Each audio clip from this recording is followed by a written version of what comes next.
உலகமெங்கும் டான் கதைகளுக்குன்னு ஒரு மவுஸ் இருக்கும்.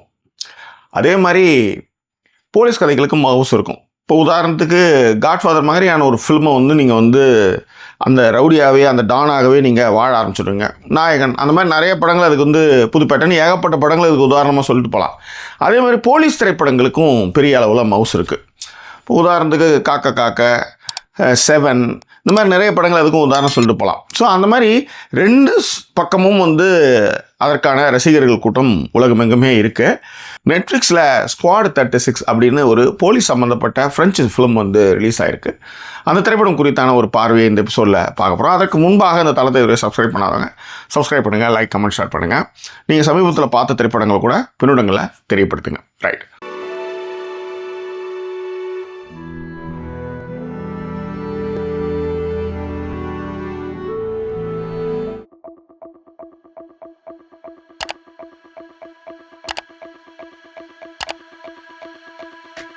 ஸ்குவாட் 36 இது ஃப்ரெஞ்சு ஃபிலிம் நெட்ஃப்ளிக்ஸில் ரிலீஸ் ஆகிருக்கு.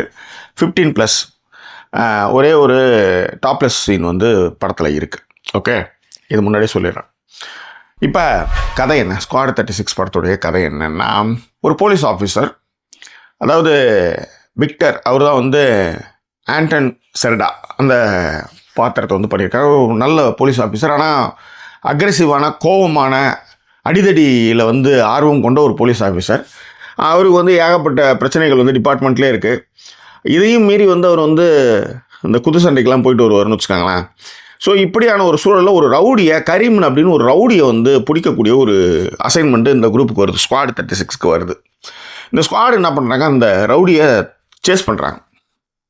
சேஸ் பண்ணால் என்ன ஆகுது, நேருக்கு நேராக பார்க்கும்போது பார்த்தா, அதாவது பிடிக்கிற ஒரு சூழலில் பார்த்தீங்கன்னா, ரவுடி தப்பிச்சு போயிடுறான்னா, கும்பலாக இருக்குது, இப்போ நீ ஷூட் பண்ண முடியாது, நான் கிளம்புறேன் அப்படின்னு சொல்லிட்டு டாடா பாபாய் சொல்லிட்டு அவன் போயிடுவான்.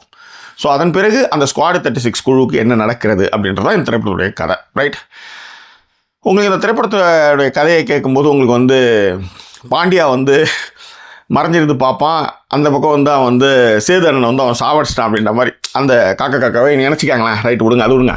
ரைட். இந்த படத்தில் ஆண்டன், அவர் தான் ஹீரோ. விக்டர் பெல்மோண்டோ, அவர் தான் போலீஸ் கதாபாத்திரத்தை ரொம்ப சிறப்பாக பண்ணியிருந்தார்.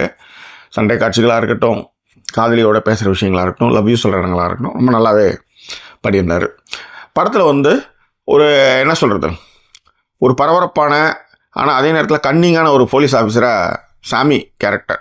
ஸோ அது டேவிக் ஃபிக், அவர் தான் இந்த சாமி கேரக்டர் பண்ணியிருந்தார். அது ரொம்ப முக்கியமான கேரக்டரும் கூட.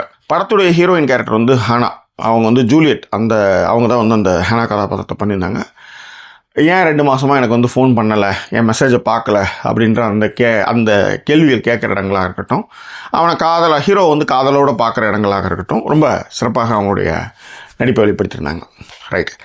கதாபாத்திரங்கள் அவங்க எல்லாத்தையும் பார்த்துட்டோம். இப்போ நம்ம டெக்னிக்கலாக அந்த படம் எப்படின்னா, உண்மையிலே டெக்னிக்கலாக அந்த படம் ரொம்ப ஸ்ட்ராங்கான ஃபிலிமு. ஏன்னா சினிமோகிராஃபியும் சரி, அந்த ஃபஸ்ட்டு சேசிங் சீனும் ஒரு 10 நிமிஷத்துக்கு ஒரு சேசிங் சீன் ஒன்று இருக்கும்.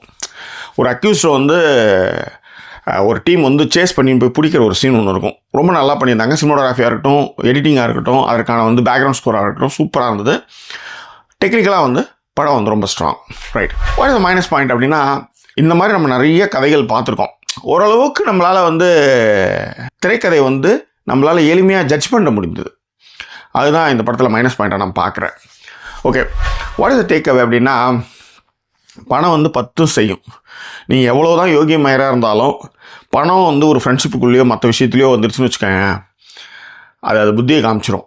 பட் அதுக்கு மயங்காதவங்க நிறைய ஃப்ரெண்ட்ஷிப்பில் அதுக்கு மயங்காதவங்க நிறைய பேர் இருக்காங்க. ஆனாலும் பணம் ஒரு முக்கியமான பார்ட்டை ரோல் செய்யும் ஃப்ரெண்ட்ஷிப்பில், எல்லாத்துலேயும், family, department, what ever it is. Okay. ஆனால் அது என்னென்னா, பைத்தியக்காரத்தனமான முடிவுகள் எடுக்கும்போது நம்ம மனசுக்குள்ளேயே சில விஷயங்களை கேள்வி கேட்டுக்கிட்டோம்னு வச்சுக்கோங்களேன், இந்த விஷயத்தில் நம்ம போய் மாட்ட மாட்டோம். அதுதான் நான் இங்கே சொல்லக்கூடிய ஒரு விஷயமா நான் பார்க்குறேன். Takeaway. Okay, squad 36 what is the conclusions and rating? 2 மணி நேரம் தான் படம். தமிழ் டப்பிங் இருக்குது நெட்ஃப்ளிக்ஸில், ஒரு டாப்லெஸ் இருக்குது. ஸோ அதை நீங்கள் பார்த்துக்காங்க. மற்றபடி ஒரு ஆக்ஷன் ஃபிலிம் பார்க்குறவங்க டைம் பாஸுக்கு இந்த படத்தை பார்க்கலாம். ஏன்னா நம்மளால் யூகிக்கக்கூடிய திரைக்கதை, பட் ஆனால் ஃப்ரெஞ்சு நிலப்பரப்பு, அவங்களுடைய போலீஸ் ஆஃபீஸர்ஸ், அந்த மாதிரியான இன்டீரியர் விஷயங்கள்லாம் பார்க்கணுன்னா நீங்கள் பார்க்கலாம். பட் இந்த மாதிரி நம்ம நிறைய கதை பார்த்துருக்கோம். ஓகே, கத்தி எடுத்தவன் கத்தியால் சாவான் அப்படின்ற மாதிரியான ஒரு பொருள்படக்கூடிய ஒரு விஷயமாக தான் இது நம்ம வந்து பார்த்துருக்கோம். எஸ்பெஷலி இதனுடைய கிளைமேக்ஸ் நம்ம திரைப்படங்களோட சொன்னோம்னா உங்களுக்கு ஈஸியாக புரிஞ்சு போடுன்றனால அதை நான் சொல்ல மறுக்கிறேன். மற்றபடி 15+ பார்த்து என்ஜாய் பண்ணுங்கள். வேற என்ன உங்கள் கருத்துக்கள் பின்னோட்டங்களை தெரியப்படுத்துங்க. ஸோ மீண்டும் வேறொரு எபிசோடில் உங்களை நான் சந்திக்கிறேன். அதோட நன்றி கூறிய வருது உங்கள் ஜாக்கி சேகர். நன்றி, வணக்கம்.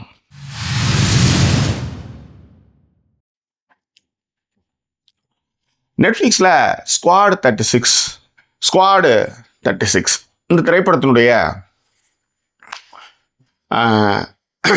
ஓகே, ஸ்குவாட் 36 இந்த திரைப்படத்தினுடைய கதை என்ன? Antonio squad right.